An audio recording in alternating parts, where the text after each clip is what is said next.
set up a new aquarium about a week ago for my newest animal purchase, and he's been in there for about a week, and I really want to show you guys. He's so cool. Anyways, let's go on into the house and take a look at him.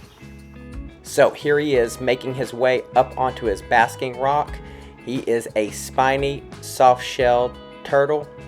He is so cool. His name is Pancake because he's so very flat. And anyways, let's go ahead and zoom on in here and we'll take a little bit closer look at his pattern. He's got spots all over his shell, and he's got a really cool pattern there on the side of his head. And watch his eyes, how they just blink. They're just barely above the water, and also he has that long snout, a snorkel that he uses to keep above the water. Check out this side view of him. Look how flat he is. Doesn't he just look like a little pancake? Delicious. And you can see the water's a little bit murky here, but that was like the first or second day, and now here it is all cleared up. So let's go ahead and feed him this worm. I'm going to drop it here into the aquarium, and he always kind of searches around for it and sniffs, and boom, there he goes. And that's typical what water turtles do. They kind of grab at it like that with their paws, try to rip it apart. Pancake is so difficult to film eating because he always takes it to the back of the aquarium. Come on, Pancake.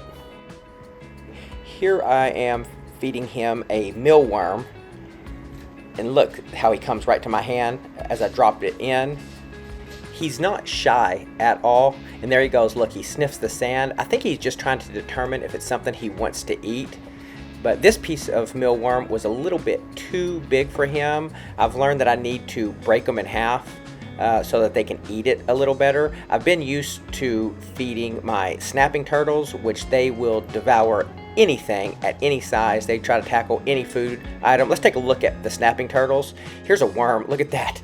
I drop it in. Look how big that worm is, and he just goes right after it. So that's the difference. That's the feeding response of like a common snapping turtle. They will take down anything. And these guys here, they're a little bit more subtle. They need some smaller pieces. Look at that. Look how cute he is. And they are incredibly good swimmers. They are much better swimmers than the common snapping turtle. So I'm going to end up putting a little bit more water in the tank. And I'm pointing right here to the food because a lot of times he'll follow my finger and he'll go towards where the food is if I point to it. The alligator, or not alligator snappers, but common snapping turtles, they do that as well. So there he is. Look, he'll kind of sniff around, searching for it.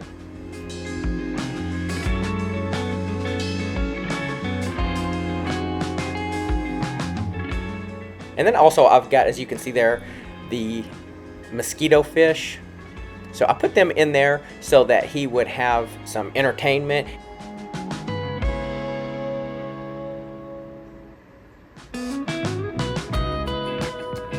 He'll let those mosquito fish swim right up next to his face, and he does not go after them. Unlike the snapping turtles, they eat the mosquito fish immediately. When I put them in there, they start chasing them down and eating them, which is kind of a cool sight to watch. And you can see I have a sand substrate at the bottom.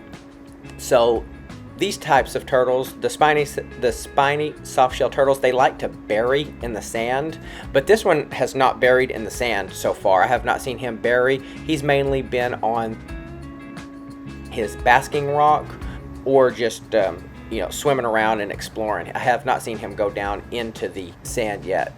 Here's another little piece that I'm feeding him. Whenever you give him these smaller pieces, he can take them down much more quickly. As you can see right here, look, he gets it in and no problem. He just swallows it down. And they need to be in water in order to eat, so they need to use that water in order to get their food down. They've got a pretty good appetite. Once you start feeding them and they know what they're eating, you can feed them several mealworms at this size, several earthworms, and they'll just keep on eating. Eventually they do slow down a little bit, and I try not to overstuff them. I'll feed them and I'll just kind of gauge how they're eating, and if they start slowing down a little bit, and then I'll back off. Here's a closer look at the aquarium setup that I've got. It's a 20-gallon long aquarium, and you can see I don't have it not even halfway full of water. I've got some logs in there for it to climb up on. I got a basking rock and some floating plants. And then here is the filter. It's nothing special. It's actually a really cheap filter. I may put something better in there, but I do a lot of water changes anyway, and this is working just fine. And then of course you can see the live plants that I've got floating on top. It always keeps the water a little bit cleaner, and I like the look of it. And then I've got a heating lamp. This is UVB and also heating.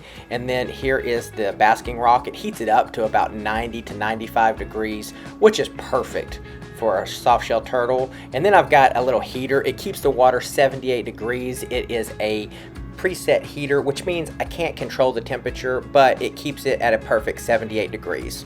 And finally, I have a sand substrate, nice clean sand. They like to bury in this, and it keeps them protected and feeling safe. Hey guys, thanks so much for watching the video. If you like content like this, do me a huge favor and hit that thumbs up button, and also subscribe for me. It helps this little channel out a tremendous amount, and I really appreciate it. I've got a lot more videos coming. I can't wait to make them, and I'll see you guys in the next video.